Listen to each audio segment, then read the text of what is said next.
Hartford Police here. Good morning. This is Sonitrol Security. I have a commercial burglary alarm. And what's coming in? It's the high-tech world of security, always trying to stay one step ahead of the bad guys. And I can actually hear them in the building now. Okay. It's a world that attracted Bill Price from a young age. Someone broke into their house when he was in high school. That's where the impetus of why he got into the security business.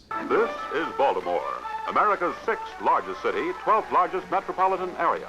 Growing up in 1960s Baltimore, Bill attended prep school, but just before his senior year made a big decision, one that would alter the course of his life. I walked into my parents' bedroom, and I still remember it to this day because I was as scared as you can imagine, because I didn't know what was going to happen, but I knew I had to tell them I had no intention of going to college. Expecting the worst, his dad's response initially surprised him. He said, if you're going to pursue anything, all I would ask is you be the best at whatever you can do. And that stuck with me. And the sport of kings is close to the heart of Baltimoreans. But the tone of that conversation quickly changed when Bill told his parents what he really wanted to do. And I told him at that point that I decided I wanted to go train racehorses for a living. And there was silence. My mother, on the other hand, was just appalled. And so he did, but it didn't last long.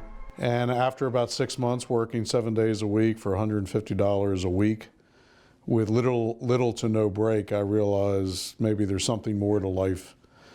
Though I loved horses, but maybe there was something more to life than this.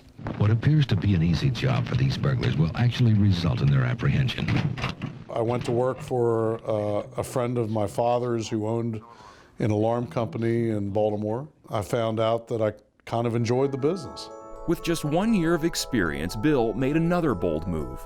Everything they were doing, I could do that and better. I decided to start my own alarm company at the age of 19. When you're young, you don't know any better. You're bulletproof. Sonitrol, unlike most security systems, uses extremely sensitive microphones strategically placed throughout the premises to detect the sound of a crime the instant it begins. Bill came south in the 80s when he acquired the Sonitrol franchise for Charlotte and Gastonia. It took a while, but the business eventually became profitable. We wanted to design security to the true needs of the customer and not just sell us a packaged approach. So we've been very fortunate in that regard that I've been able to build a business pretty much the way I wanted it to, which was based on quality, not quantity. Today, Sonitrol has roughly 3,500 customer accounts, which are mostly commercial. Only about 20% of those are residential. They pride themselves on not being too big.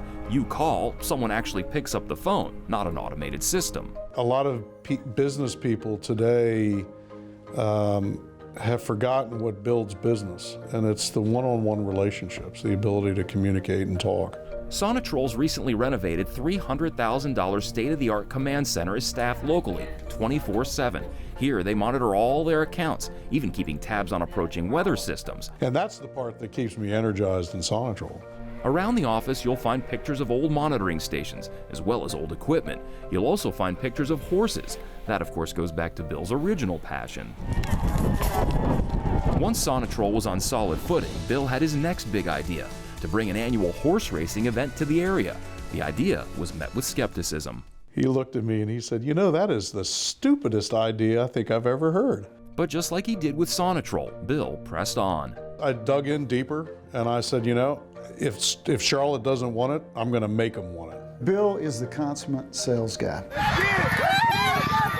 In 1995, Bill launched what's now known as the Queen's Cup Steeplechase, an annual horse racing extravaganza, complete with all the bells and whistles and, of course, hats that you'd expect to find at a horse race. Just like Sonitrol, though, it took a few years to build up. You know, I've never been scared of a startup, and sometimes the fear of failure is as much a driver as the fear as the knowledge of success. The steeplechase attracts some 15,000 people to Union County the last Saturday of each April, with 5 races featuring up to 50 horses, racing for nearly $200,000 in prize money. This coming April's event will be the 25th anniversary edition. You know, I'm now 61 years old, and to be perfectly honest, I hardly remember being 19 or 25. But I think everything that my parents instilled with me then is still there today. Even though both of my parents are gone, I think of them every day. Not one, but two successful startups in completely different fields. Not a bad run for a guy who didn't go to college.